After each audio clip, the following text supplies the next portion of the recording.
Hey, just a heads up that the following content may be disturbing or triggering for some listeners and is not appropriate for children. Please take care of yourself and others who may be listening with you. Welcome to the Bonus Babies Podcast, a show that has no easy answers, only hard questions. I feel like society has taught us how to live life. I feel, especially for me, I think I come from a culture that I disliked so much because they said only women take care of babies. Wait a minute, what about men? That I realized that my role as a dad, I can do as much as mom can do. I've had 32 kids. None of them have ever said, yeah, I wish we had a mom. They all don't want a mom because they always had a mom. They never had a dad. And realizing that is crucial for our kids in foster care. Most of them don't have a dad. That I knew being a dad was fully as having both, and until I don't know, once you go in and you saw the need, it's hard to bring someone else who doesn't understand that word. I think yes, I would like to be married, but I would love to meet someone who has the same heart for a kid, so we can do more together rather than hold me back, but really do more for our kids. So yes, I would like to be married one day, but for now, I'm content and truly having the most joy of being a dad in whichever way I can. Can you tell me what you call the kids who you've cared for over the years? We feel that the children that we receive coming into our home are bonuses. So we call them bonus babies. I love that. This is your host, Jayne Amelia Larson, and I'm a CASA, a court-appointed special advocate volunteer for youth in foster care. Yeah, I know it's a mouthful.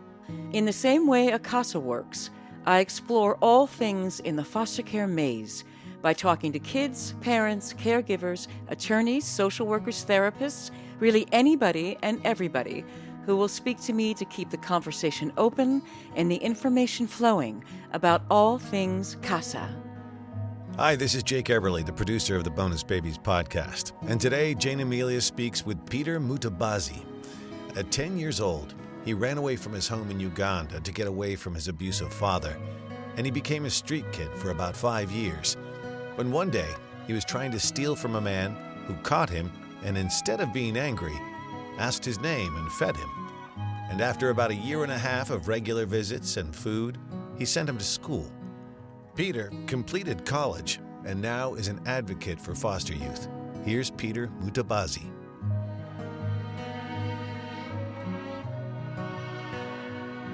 Good morning, I'm here with Peter Mutabazi. Did I say your name correctly, Peter? Yes. Okay, wonderful. Hi.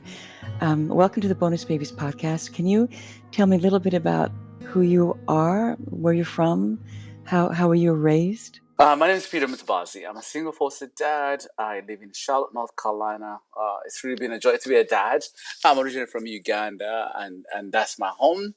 And US has been my home for the last 19 years. Okay, wonderful, good. And I know you've written at least one book. Have you written several? Oh, But not I just know one. not just one. I know that's a lot to do, right? For sure. Correct. And that's called Now I Am Known, right? Correct. Now I'm known.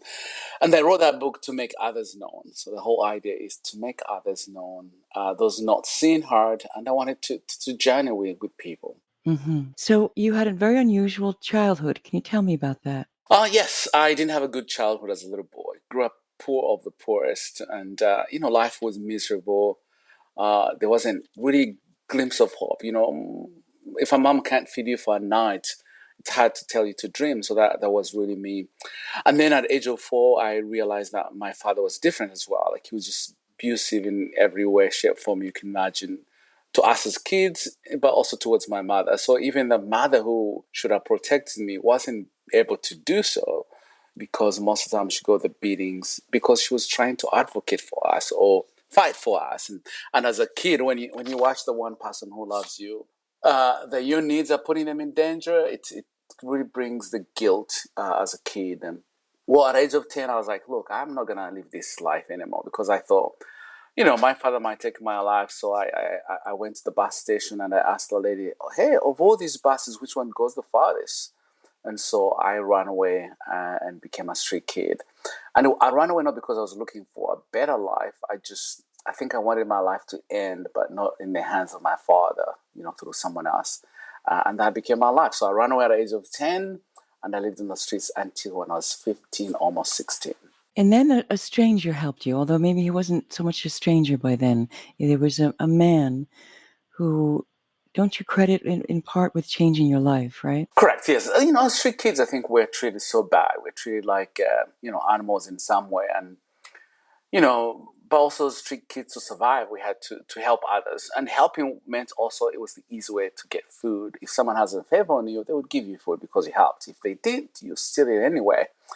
So I met this stranger and I was trying to steal from him. So he stopped me in the middle of that and asked me what my name was. And I told him my name, and he gave me food without fighting, and he left. I saw him the second week, the third week, the fourth week. I kind of knew what he drives, how he comes to the city, what he buys. So I always waiting for him, especially Mondays and Friday.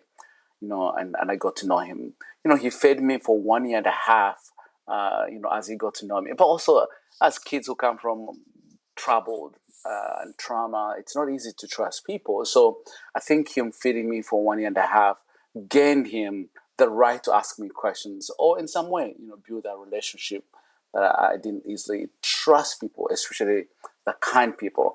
For us as street kids, kindness meant danger. So for everyone who was kind, followed with abuse as well. So that was my fear that he was going to abuse me, but somehow he was kind, and finally he promised to go to school. He promised me. He said, "If you have an opportunity to go to school, would you love to go to school?" And I said, "No, I don't want to. I want to go to school. I don't want to be anything," because there wasn't anything I was aspiring to be. But he said, if you go to school, there'll be lunch, dinner, and breakfast. So the food is what attracted me to go to school. So I followed the food, but I also wanted to know, is it real? Can there be food really? And that's really what changed my life. Yeah, follow the food. And you talk about this so well in your book. You write about it so well. You really are able to create the feeling of what it's like to be on the streets, just trying to survive every day. That pack of kids became your family, and you looked out for each other, even though I'm sure it was all kinds of infighting as well. But that's how you survived, was you guys took care of each other, right? Correct. We were family. We were, it was easier to work together. But also we belonged on the streets. That was our life. So survival was every day, and that became your family. And for us, we always looked for age mates, so those who were within the same age with us, because the older kids abused us. So we will always be safe and find ways to survive on a daily, not a daily, I would say on an hourly basis. And that was my life for 5 years.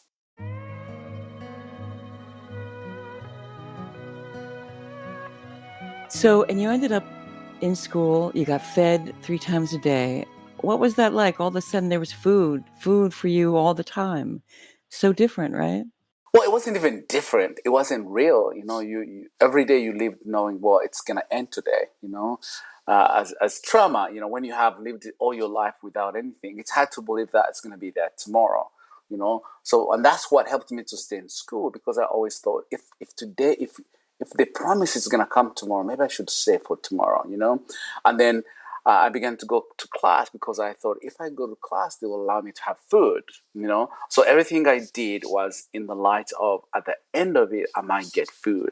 And that's really what helped me to attend class and to feel, at first it was, awkward and weird, that I came from a world that had no rules. Now I was living in a world that has rules. And I didn't like it, but along the way. No, you're used to being free, and now you had to Exactly. be somewhere at a certain time and do things a certain way. Wear specific clothes, uniform, that wasn't something I was used to. But because I wanted food, I did those because I wanted to survive and keep that food coming. But along the way, I realized, like, oh, this food isn't going away. So long as I stay, it's going to be there.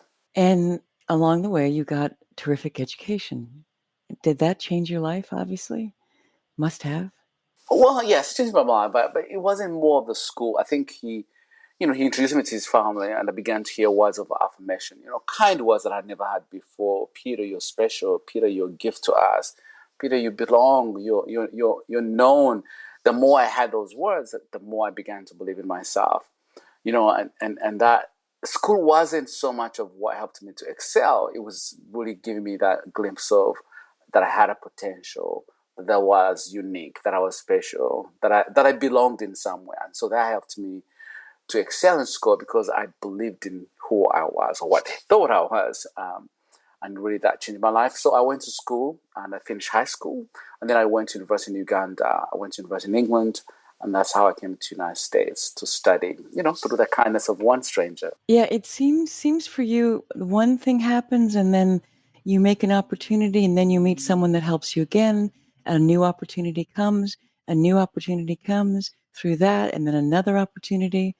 But were those things you were looking for, or do you feel it just happened to you? I think once I went to school, I really learned that the world was bigger than I thought. So for everything that came, no matter how different it was or new, I was always willing to really believe in that, or take steps to see what I can do to any opportunity I was given. But also, I think I was that kid who was seeking to do better, who was seeking to go places that I never thought I could. So that family really inspired me to think beyond my world, that the world was there and I could go as far as I wanted. So any opportunity that came, for sure. But I treated people more like they were angels in some way, because the family that took me in, they didn't know who I was. So I began to respect strangers, that when they saw the best in me, that really helped me to believe more in myself. And when you graduated from university, your whole family came, which is even family you hadn't seen in a long time, including your father was there, right? As well? Right. Yeah. Education in Africa is important. It's it's the highest achievement you could ever do because, it's rare. It's not for everyone. And also most families can't afford to send their kids to school. So once I finished university, yes, they came to rejoice and celebrate with me. I'm the oldest of the family. So I was the first child and first son and first everything to go to university. So it was pride for my mother, especially, but for my father as well. And in your book, in the end notes, you actually thank your father for showing you, as you say, the depth of grace and mercy. Why did you write that? Your father was very, very cruel to you. So what does that mean? Well, I think I think through my faith as well that I believe that we ought to have grace if we give it to others. Like it's a give and take. It's not a one way. It's you show grace, you shall be given the same. You show mercy, that you should be given the same. I don't know that I think I felt sorry for him that he missed out on being an amazing dad. That he missed out on the opportunity that he could have given us. And I wanted to show him. It was the best way I can show him by forgiving him and extending that mercy towards him was the best way. Yeah, and sometimes I feel like some parents they didn't know option B. The only way they were raised is how they knew how to treat kids and treat their families. But I didn't think he knew, so I wanted to show him a different way to be human, a different way to be kind to others. And I needed to do that towards him. Yeah, so do you think he's able to see that? Was he able to understand that you were choosing a different path, your own path of grace and forgiveness and mercy? Did he see it, you think? Well, but by me finishing school, high school, that was enough to show him. But to I don't know, the shame that another stranger, another family could see the best in me, but he didn't see that. And to invest in me and to see me doing well, I think that was shameful to him. I think, he was ashamed of a man who he was, that he didn't see that in his kids. I think he was able to see that. So you've made a new life for yourself here in the United States. Do you go home and see your family ever? Do you see, I mean, your bio family? Do you see your mom or your siblings? Oh, yes. So once I was helped, I knew I could not take my siblings out of the situation because they were still living home. But I knew I can give them what I was given. That was education. So I invested in really helping them go to school. So they've all gone to university. They all have good jobs, because I knew that was the one thing I can give them that no one can take away. And yes, in Africa, it's different than here. Just because I didn't have a good relationship with family, that I could lose that family. No, yes, I think I wasn't looking for my father to be my father, but I wanted to be there for my mom, but I wanted to be there for my siblings as well. I had to go back and make sure that I can, show them that way. It was the best example I can be by being around so they can see me. Yeah, so I visit to this day. I visit my family every time I go.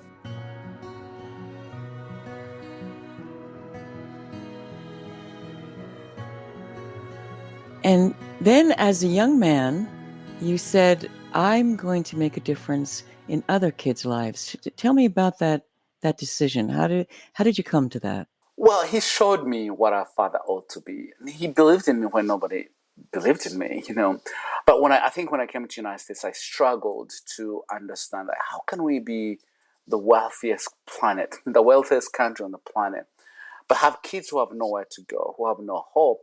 And I put myself in those shoes. Like, I didn't have someone until this man came along.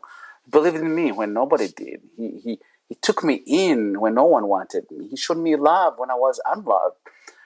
So he really built me up to be the best human being I can be, that I wanted to pay it forward. Like, I wanted to do that. And learning about foster, I think I was convicted. It's easy to listen and be a stand-byer. But for me, I think I wanted to take that step and say, I've never been a dad, but I'm going to do the best I can to learn how to be one. So for me, it was more of the miracle he showed me on how far I had walked, that I couldn't just not do something. I couldn't just, go make money and have my own life and somehow pretend that it's okay to know there are kids in your community and have nowhere to go and still not like play a blind eye, but just, I don't know. I just could not, I could not have an extra bedroom and think that was okay to be empty when I knew there was a kid in my neighborhood that I needed at home. Like, I just could not do so because of, I think, the kindness he'd shown me. And all my life, I've never worked for a business. I've always worked for charities that help kids. So that's really been part of my life, that I want to devote my life to help the most vulnerable. And knowing about foster, I don't know, I just felt so, I don't know, not so lost, but just consumed by how can we have so much, but yet have so little empathy towards kids that didn't choose to be born where they were born. They didn't choose a drug addict. They didn't choose an abusive dad. They didn't choose all that, but somehow not be able to step up and help. And I wanted my life to matter in some way, that doing that, it was the best way that I can show what someone had shown me. But you are amazing. I'm sure you know that. I'm sure many people tell you that, because there's a lot of people that do nothing. They just would rather not think about it, even if they've come from unusual circumstances like yours. They just put it all behind them, and they don't take the steps you've taken to look out for others. So I don't know what it is about you that allowed you to do that, but I know you wrote something really interesting. You said in your book that while we are all shaped by our past, none of us are chained to it. Correct. What does that mean to you?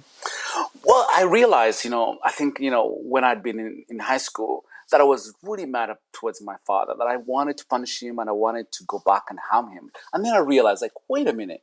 Me going back and holding on the past, it's going to rob my future. In other words, it's going to take away what could be for me. So right away, I just said, no, I'm not going to let my father win by really doing the things that he did, But also, too, that I felt like I can use my past to do good for others, I've read, what Joseph said. He said, for what you meant for evil, God used it for good to save lives. Like, I wanted the same. I wanted to use my past, not to deny what I went through, but to embrace it, and through that, use it for good. And I think it taught me empathy because, someone had empathy towards me, that I knew what it felt to not have a place to belong or to not have a family to belong. So for me, it's something that I really understood so well, that if I did use that to help someone who's still is going to be defined by their past, that I wasn't going to use my past in a good way. So for me, I really wanted to show our kids, like, hey, you're in a bad situation. Your mom and dad are gone. I know what's going on, but I know there's a future for you because someone did that for me, that I wanted to use my past for good, that I wanted it to matter, but also to really inspire someone else, again, when you've walked the journey, you have empathy to understand someone who's still living the same way you're living. And I wanted my past to be used for good, to help others, and that's really what helped me to want to do so. And two, I have friends and families, but I've seen how the past has really robbed them of their future, and I didn't want that, and I wanted to live the life that others can see, like, well, if Peter can go through that and be a dad and excel in school, maybe I can do as well, and that's why I wrote the book too. Now I'm known. It's to make others known, to look at your past and say, it was ugly, but how do I harness from it and just use it for good and to better others? And that's something I learned when I was younger. Yeah, and that's really beautiful, that's really, really beautiful. And I know it has not been easy. For instance, when you write about the first little who came into your home, the first little kid, things were okay for the first few days, and then it kind of got crazy. But you got through it. And I'm sure many of the kids who've come into your home, because they are traumatized, they've had a very difficult time, they are hard to take care of, right? Sometimes. Yes, absolutely. Sometimes, and every child in foster care has trauma. There's no one who can be forced to move away from their family and think that's okay. They do, but I think most of us fail. We see the outside, we see the things they get to do, and we think they're bad kids, or we think, why dare them do that kind of thing? That we never think about, where does it come from? Why does it start? And I think that has helped me, to be a foster dad. That when my kids steal, there has to be a reason. It's not like they're stealing because they want to.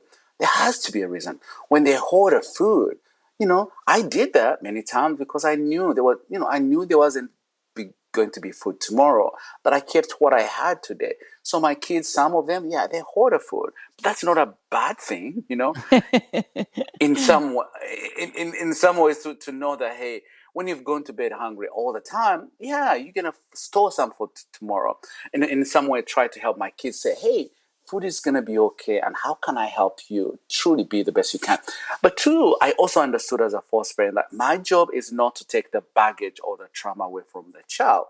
My job is to create a loving and a safe place that they would do that on their own, So that means I have to be willing to see at their lowest, to see all the bad and the good, but to be able to use that and say, hey, I'm going to use my home. I'm going to be there for you so we can help you to deal what you're dealing with, And I think most foster parents or, new ones, they're like, no, my kid is doing 1, 2, 3, 4. I can't do it. But we lose out on why are they doing it, And then once we go to the why, we really know how best we can help our kids, My kids yell. Sometimes they call me names. I mean, you have teenagers, But in those moments to know, hey, it's not about me. It's not me they are yelling at, It's the feelings, the emotions they are feeling that I have to give them the space. Even if they're saying things I don't like, I ought to give them a space for them to talk, to yell and do whatever they need to. And then after, we're going to discuss, where did it come from and how can I help you? Not to have those outbursts, but we have to hear them first in order to help them. So you're helping the kids to process their trauma and to learn how to deal with it. Absolutely. It's the only way, as I said, my job is not to take that trauma away. My job is to create space and loving and safe home for them to be able to do that, If they didn't have food, make sure that we have food, If they were treated in the wrong way, make sure that we love and be there for them. It's the only way we can change their mind of how far, they say, our kids get affected and their brains, go in a freeze mode or do things that they are not even aware of, and for me, if I can help that brain kind of rethink, otherwise redirect in a different way when they're little, it's the best I can do, and that's why school is difficult. Sometimes they go on the behaviors, but we get to see the behaviors. The teachers send them home, they go to the principal's office, but no one ever sits to say, but why does he act that way? How, why? And I think that's what I'm coming to learn, because I was that way, and knowing how they helped me, I've come to also know how I can help those in that place. And I know that you mentioned a moment ago about why you wanted to write a book about it. But I'm curious about how you arrived at that place where I will write a book. I can do this. How did you get there? How did that happen? It took me a while. It took me more than almost 8 years, because I had companies who would say, "We would like to write your story," but I think I didn't want to revisit my childhood. I was like, no, no. I threw away those keys and I don't want to go back. And once I had kids, then that's when I realized that, the kids themselves were pushing that button, that my old was coming out. So I was like, now I have to rely on how to really deal with my past. And that helped me, the counseling, but also seeing what I was going through my kids, that I knew, now I have an opportunity to tell my story because now I'm a dad. Like the cycle was complete. I didn't have a good dad.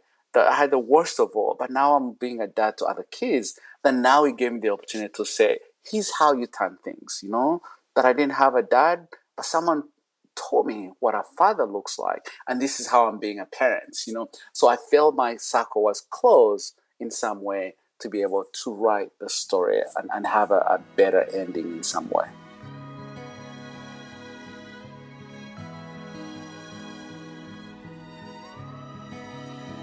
And can you tell me about your adopted son? Because you ended up, how did it work? You thought you were going to be a foster dad, but then one boy came into your house and he said, "You're my dad." What happened? Well, so, as foster parents, I've had 32. So by then I had, I think, 11, and then we get attached. We get to love them. But also sometimes we need space to heal when the kids go back, And I think I needed that. I had these kids for almost a year and a half, so I thought I was going to adapt them. But they went back, which was the greatest thing. But at the same time, it just left me, hollow and questioning my own self. So I said, I need a break. So when Anthony came, he was temporary for only a weekend. I said, weekend, I can do, So when he came and insisted, hey, can you be my father? I was like, boy, no, no. But then once I got to hear what had happened, I think I put myself in his shoes. At 10, I was running away from the most abusive dad to the worst place. At 11, he'd been adopted for 9 years. He had a stable home. And here they just gave him out, never said goodbye, or gave him the reason why they didn't want him anymore. And I think I put myself in his shoes and I went back to my own childhood and said, how did I make it? And I cannot let this child somehow have no place to go, because his next place was to go to a group home. And I was like, no, no, no. I've always wanted to be a dad. And he was already called me dad. I guess I'm going to be his dad, and I became his dad and I adopted him, about a year and a half later. And was that an easy process, or was it hard to do? Did you have to jump through a lot of hoops? Not Was really, it an easy process? It was an easy process because he didn't have family that wanted him, nobody. So his, parental rights were already terminated. So, it was easy, really easy. And you have other kids in the house now too. You are continuing to foster, even though you now have your own son. Yes, I would like to foster, 10 if I could, So, right now I have 6, and and the reason I really want to adopt more kids and foster more kids to really, there's 500,000 kids in the foster care. Well, 400,000. That's so many kids, and if I have an extra bedroom, I'm gonna provide space for them, And two, I want to be an advocate. So while I'm being an advocate, I think leaving the example, being that foster parent, I think it's easy for others to learn to say, if Peter can do it and I can watch how he's doing it, I can do it as well. And that's for me why I would like to foster more children. Pray for us. We are looking for a bigger car. We need an 8-seater because I need to take in 2 more little ones. But also I'm going through the adoption for the other 3 kids. So I'm juggling all sides, Wow. both sides. Wow, you are. Wow. Wow. That's a lot. And you're doing it all on your own. You don't have a partner. No, just me. Just me. Do you wish you had a partner? Some days, yes. Some days, no, But I feel like society has taught us how to live life. I feel, especially for me, I think I come from a culture that I disliked so much because they said only women take care of babies. Wait a minute, what about men? That I realized that my role as a dad, I can do as much as mom can do. I've had 32 kids. None of them have ever said, Yeah, I wish we had a mom. They all don't want a mom because they always had a mom. They never had a dad. And realizing that that is crucial for our kids in foster care. Most of them don't have a dad. That I knew being a dad was fully as having both, you know. uh, and until like I don't know, once you go in and you saw the need, it's hard to bring someone else who doesn't understand that world, you know. I think yes, I would like to be married, but I would love to meet someone who has the same heart for a kid, so we can do more together rather than hold me back, but really do more for our kids. So yes, I would like to be married one day, but for now, I'm content and truly having the most joy of being a dad in whichever way I can. So there you are. You're on your own. You're raising all these kids. You also are an entrepreneur. You're a businessman, right? You're flipping houses. How do you do that? How can you possibly do that? Well, I learned how to do that a long time ago. I would live in a house and then move to a different house, and then 2 years later go to a different one.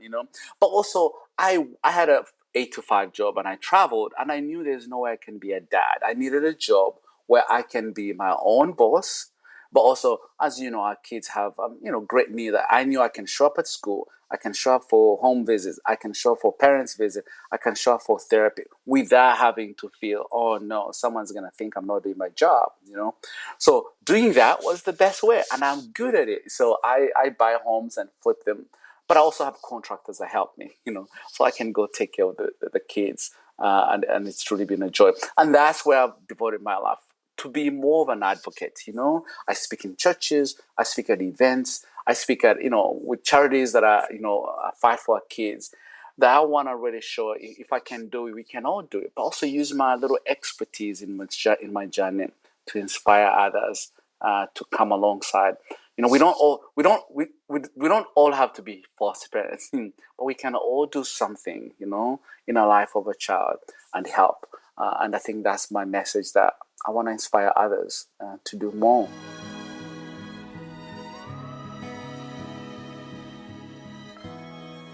And you have a foundation as well. So can talk to me about that. The I Am Known Foundation. Yes, we have a foundation, and I created this for three reasons. One, I have two teenagers that are, one is, aging out of the system, that I knew, where would he go if I wasn't there. And then I come to know that there are so many kids who would age out and have nowhere to go. They say 40% of homeless people are former foster kids. 60% of kids who go to jail are former foster kids. Trafficking, most of the kids who are trafficked are foster kids. And I wanted, how can I change that? How can I help? And so for me, I remodel rooms for kids. So for any aging out teen who's going to kinship or new foster parent, or they're going to school, or they're going to live on their own, I get to make their room new. Put beddings, put bed, put everything they need, so they don't have to worry. The other part is, there's so many moms and dads that want to be foster parents, but they're like, my room is not good enough, or it's not ready for kids. Then I say, well, but what if I can make that room ready? So then you have to go do the classes and do others. So you don't have to worry about the beddings, where they're going to sleep. I get to do that. Paint the room, make it new, so the kids can come alongside. Find ways on how I can, with small resources I have, on how I can help someone. No worry about, the silly stuff, but rather go, do the things that they need the most, so they can reach out to our kids. And that's what I love. But two, as I said, I would love to have, let's say, a babysitter that I can have twice a week, and that will help me have more kids because I have someone to help me. And the other one is, we're looking for a bigger car. So if someone, looking for a way on how can we raise money to buy a minivan so we can have more kids. And that's why we created Now I'm Known, to truly inspire others, but also come alongside and provide resource for those that need it. Right. So you said it a little bit before, but I want to hear one more time. What does it mean for you when you say, now I am known? What does that mean? Well, so think about, for 5 years, I was called garbage, trash boy. No one ever knew what my name was. And I always felt invisible, but also felt like I was treated more like I was an animal in some way. So for this man to want to know my name, And not only my name, but see, the best in me at my lowest, he made me know. He made me sin when no one saw me. He heard my journey, or he heard my cry when no one could hear. But also, he made me something. My mom and my dad, yeah, they're proud.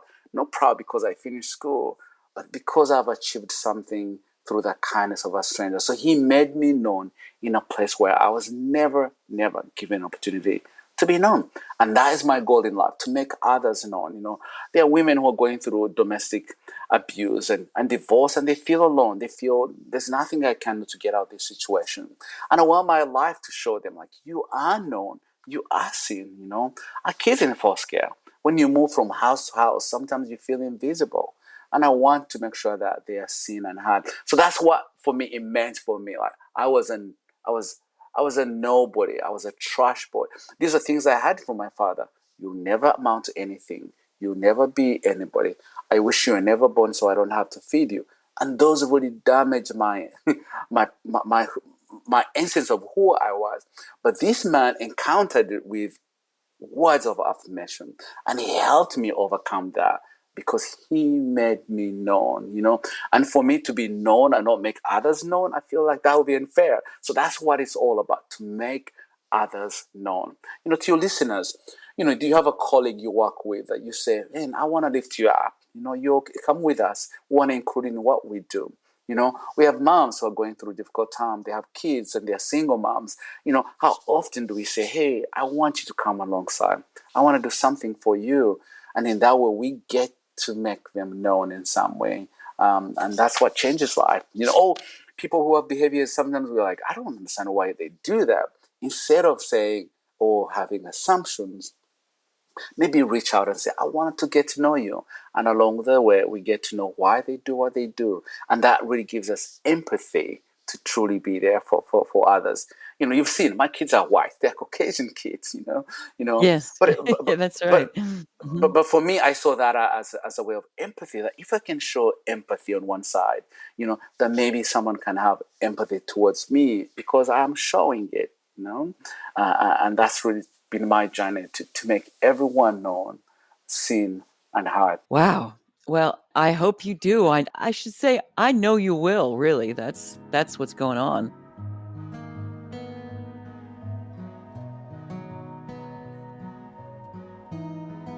You've talked a little bit about the things that you want for the future. I know you need a bigger car, you need a van so you have more seats, you can have more kids, and there's other things. But what about bigger dreams? What else are you thinking for yourself or for your family? For me, I want to be a dad to more kids. It's like my other dream is, to take in teens who are pregnant so they don't have to lose their kids, so they can go to school but still stay, have someone come alongside, as a grandpa or dad, come alongside and say, hey, we're going to make sure your baby is safe. We're going to make sure you continue pursuing what you want. I think those are things I want to do, but also to truly, in some way, educate people in businesses, people in small businesses, to truly be encouraged to take part in our children's lives, and that's my goal, to be a national speaker, to encourage people and also have opportunities to speak. It's how I provide for my family, but ways on how I can do more. A bigger house. Now I can only take 6. But what if I had a bigger house where I can take 10? Teenagers especially who are aging out, I would love that. So for me, I think being involved in children's life is what I dream, it's what I breathe, it's what I feel comfortable as well, that I would like to help more, but at the same time I would like to inspire more to do more for our kids. It probably makes you feel good, doesn't it? It must. I see it in your face. That to know that you can give love to a kid who really needs it, it must feel good. Oh, absolutely. It's not an easy job, I can tell you. Whew, But at the end of the day, when the kid has had trauma or has a difficult day, and by the time you took him to bed and say, Papa, I love you and I love being here. It's the greatest thing you could hear, even having the worst day you could think of, At the end of the day, that kid is going to bed and in those moments feels, I'm safe, I'm okay here. And to be able to know that I could provide that for the child, that is amazing. The parents too, like I love their parents. It's easy to throw stones. It's easy to judge their parents. But when we come alongside as a resource and say, I'm not in the business of taking your child. Rather, I'm in the business of coming alongside you so you can have your kids back, be accountable, provide for them resources. Sometimes I think we demand so much from them that we forget who they are. I'm the most educated human being. I am well resourced. I know what to do. And I've been educated on how to be a parent. But think about, you were 14 when you had a baby. Your mom was in the fourth gear. Who taught you how to be a good mom? Nobody. Right. Right. Nobody. Mm. But when we cease to judge them, but we see them as human beings and allies, they are my co-parents, and that really helps us to be there for both and help them. For me, the more kids can go back home, the more I have room to take more kids, and it's a joy to truly, when you see mom and dad come up, rise up, and do the best they can, it's the greatest. Hard to say goodbye, I can tell you. But the greatest, I've had 32 kids. I get to see all of them. I get to call all of them. I get to see them once in a while. Why? Because I invested in their parents. Yes. And that's key. Yeah, that's wonderful. So I want to ask you one other thing that I ask all of my guests. And because you've written a book about your very unusual life, I feel like this might be a difficult question for you to answer new, but let's try anyway. What is the one thing that no one would ever know about you unless you told them? Oh, I'm trying to think. I'm more of an open book, so I'm kind of thinking. You know, uh, Yeah, I know. like I'm an introvert. Like you would be surprised. I'm an introvert. No, really? Yes, I do well alone, and I spend most time by myself. Yeah, I would never guess that because you're super open, smiling, friendly. You seem like you're very easy to talk to. You have a terrific social presence, but you're saying no, you're actually an introvert. Correct. Interesting. Yeah. So, is there anything else you'd like to add now? I'm going to link to your book in the show notes so people will know how to buy it. It's truly wonderful and so unusual. Really, your life is just exceptional. How far you've come. But is there anything that you can think of now that you'd like to add? Yes, I think I would like to encourage, for those who are single there and wondering, hey, I wanna create a family. I wanna be a mom, or I wanna be dad. I think, hey, take that step. You can be a dad. I know society says wait until you get married, but you can also do the same. While you're being dad, you're waiting. While you're being a mom, you're waiting. That you can do both and be there for our kids. So I would say, yeah, do whatever you need to do to take care of the one. But you be amazing mom or dad, and don't be fearful. You truly can. If I can do it as a single man, anyone can do it. And so to encourage those who've always wanted to, but always wondering, how do I do it? I think if Peter can do it of all, you can do it as well. And the other part is, we don't all have to be foster parent, but you could be that one who calls in on the foster parent and say, hey, I would like to bring a pizza to you. You can be that friend who will say, I want to take your teenagers to go play video games. So there are so many ways on how you can impact the lives of our children without actually being a foster parent. That's right. There's many roles that people can do to contribute and make it easier for children. And you Yes, don't have to necessarily do the huge thing. You can do little things, and that helps people like you. Yeah, absolutely. that's great. I'm glad you brought that up. All right, thank you so much for taking the time to speak with me, Peter, and thanks for how difficult it was for us to get connected. But you did it because you do stuff. Yes, thank you for giving a voice for us to be heard and seen. That's what you do, giving a platform for those to be seen and heard, and we thank you for that. I thank you, Peter, really.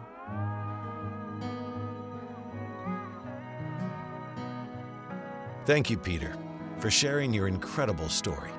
There's a movie in there somewhere. And it's clear you find so much joy in being a dad to all these kids you foster and adopt. It's really incredible how much you do, and we hope it will inspire others to do the same. So thank you so much. And again, Peter's book is called Now I Am Known. Published by Baker Books, you can find it pretty much anywhere. Our next guest is Mike Whisker, a Leo-nominated composer, songwriter, and producer. He was adopted as a baby and raised in a caring home, but always wanted to know his birth family. He finally met them recently. So join us next week for Mike Whisker. Thank you for listening, and be well. If you see something, say something. If you suspect a child's health or safety is jeopardized in any way by parents or anyone else, contact the Child Protective Services Agency in your county. 24-hour hotlines are staffed by trained social workers who will help you through the process, and you can do so anonymously. In California, you can call the Child Protection Hotline at 800-540-4000. So if you see something, say something. You might be saving a child's life. If you want to know more about becoming a CASA anywhere in the country, go to nationalcasagal.org, and in LA, casala.org. And if you want to know more about becoming a foster parent, check out the National Foster Parent Association at nfponline.org. There's also faithfosterfamilies.org and adoptuskids.org. There's tons of other information online as well, so you can just hunt around. We also want to thank the supremely talented Christina Apostolopoulos for her beautiful original music. You can find her music on Spotify or Instagram at Christina Aposto. And also thank you to Yukon Har for his engineering. Thanks for listening, and if you like what you hear and you find it as valuable as we do, please rate us and hit subscribe. You can also make a donation at bonusbabies.org. See you next time.